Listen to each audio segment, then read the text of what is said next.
बिस्मिल्लाहिर्रहमानिर्रहीम। Welcome to the Quaid Azam institute of medical and health sciences. तो midwifery of statics में हम लोग पढ़ रहे हैं जी अब नॉर्मल लेबर टॉपिक पढ़ रहे हैं जी मल्टीपल प्रेगनेंसी। आज का हमारा जो है वो हमने पढ़ना है management of pregnancy, multiple pregnancy. ठीक है, सबसे पहले जी increase nutrition.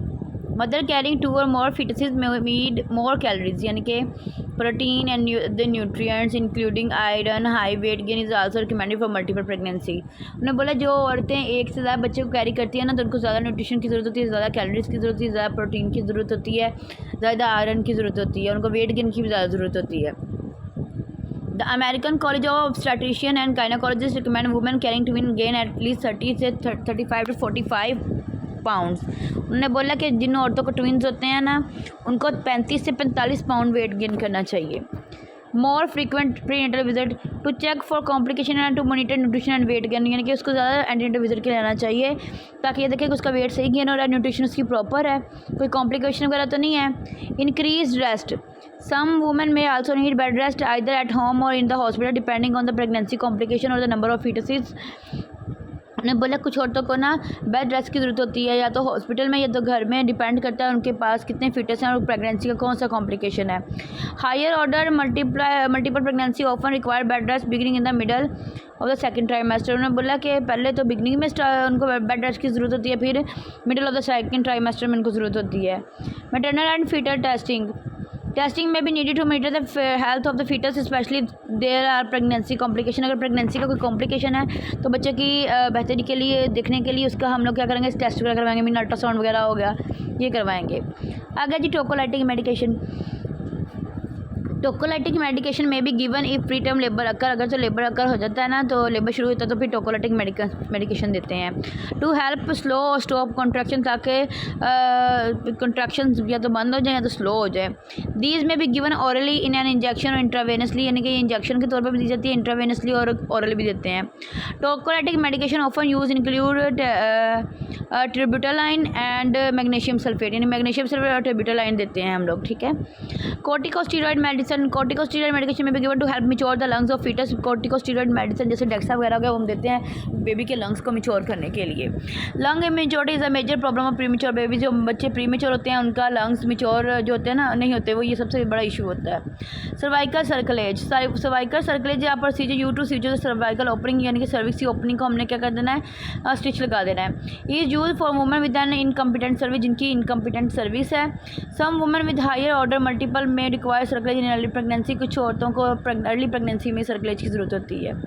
How are multiple pregnancy delivery of multiple depend on the many factor including the fetal position, gestation and health of the mother fetus, यानी कि फीटस और mother की health पर depend करता है, बच्चे की पोजीशन पर डिपेंड करता है, गेस्टेशन एज पर डिपेंड करता है कि डिलीवरी कैसी होगी मल्टीपल प्रेगनेंसी की। Generally intervene if the both fetuses are in the vertex position and there are no other complication of vaginal delivery is possible. अगर दोनों बच्चे सिफेलिक हैं और उनका कोई कॉम्प्लिकेशन भी नहीं है तो वो वजाइनल डिलीवरी हो सकती है। If the first fetus is vertex and but the second is not, the first fetus may be delivered vaginally, then the second is either turned to the vertex position or delivered breech। उन्होंने बोला है कि अगर तो एक बच्चा vertex है दूसरा ब्रीच में है, तो या तो हम एक बच्चे को डिलीवर करवा लेंगे, दूसरे बच्चे की पोजीशन चेंज करके हम लोग उसको भी नॉर्मल डिलीवर करवा लेंगे, या ब्रीच ही वो डिलीवर होगा।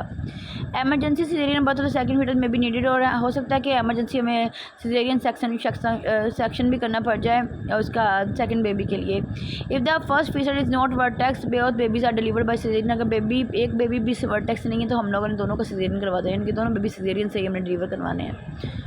Most triplet and other higher order multiple are born by caesarean, यानी कि अगर 3 या 3 से ज़्यादा बच्चे हों तो फिर वो सिजेरियन ही होता है उनका। Vaginal delivery make take place in operating room because of the greater risk of complication during birth and the need of for caesarean delivery, यानी कि ऐसी डिलीवरी उन्होंने बोला ऑपरेशन थिएटर में करनी चाहिए, अगर ज़रूरत पड़े तो सिजेरियन हो जाए।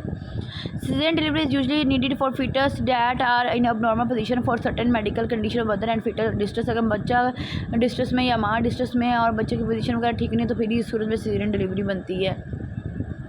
Care of multiple birth babies because many multiple are small born early, उन्होंने बोला क्योंकि मल्टीपल जल्दी पैदा हो जाते हैं। They may initially care for in special care nursery called the neonatal intensive care unit, उनको न्यूनेटल इंटेंसिव केयर यूनिट में हम लोग रखते हैं। Once babies are able to feed, अगर बेबी फीड करने के काबिल हो जाएँ, grow and stay warm, they can usually be discharge other baby that are healthy at birth, उन्होंने बोला वो दूसरे बच्चों की तरफ इनको डिस्चार्ज कर दिया जाता है अगर उनका टेम्परेचर मेंटेन हो जाएगा, अगर वो ग्रो करने लग जाए और फीडिंग करने लग जाए। तो may need only a brief check in a special care nursery, बस उनको एक ब्रीफ चेकअप की ज़रूरत होगी, बाकी उनको डिस्चार्ज कर दिया जाएगा। Breast fed multiple is certainly possible and many mother of twin and even triplet are successful in breast feeding of all their babies, उन्होंने बोला ब्रेस्ट फीडिंग सक्सेसफुल है, अगर आपकी मल्टीपल प्रेगनेंसी भी है ना फिर भी वो सक्सेसफुल है। बहुत सारी औरतें जो है ना वो 2 बच्चों को भी फीड करवाती रही हैं, 3 बच्चों को भी करवा सकती हैं। लैक्टेशन स्पेशलिस्ट, जो लैक्टेशन का स्पेशलिस्ट होता है ना, can help mother for multiple learn techniques for breast feeding their babies separately and together to increase the milk supply and to increase the milk supply. Lactational जो lactation specialist होगा वो माँ की help करेगा कि उसको बताएगा कि आपने मल्टीपल को ट्विंस को कैसे फीड करवाना है, सेपरेट कैसे करवाना है, अलग एक साथ कैसे करवाना है, और आपकी मिल्क प्रोडक्शन कैसे इंक्रीज हो सकती है। Mother whose babies are unable to breast feed because they are sick और premature can pump their breast milk and store milk for the later feeding, जो माँ के बच्चे कम वीक हैं और फीडिंग नहीं कर सकते तो वो माँ क्या करेंगे, अपना दूध ज़ाया नहीं करेंगी, लेकिन वो पम्प के जरिए निकाल के उसको रख देंगे, बाद में वो यूज़ हो जाएगा। Families with more than one baby need help from family and friend, यानी कि जो फैमिली को ट्विंस होते हैं ना उनको बाकी फैमिली मेम्बर्स की और बाकी फ्रेंड्स की भी ज़रूरत होती है हेल्प की। The first 2 month are usually the most difficult as everyone learn to cope with frequent feedings, lack of sleep and little personal time, उन्होंने बोला पहले 2 महीने मुश्किल होते हैं, जब उसने बेबी बच्चे बार बार भूख लगेगी, वो बार बार फीडिंग करवाएंगे, आपको सोने में मसला होगा, थोड़ा सा पर्सनल टाइम जो है ना आपका जाएगा।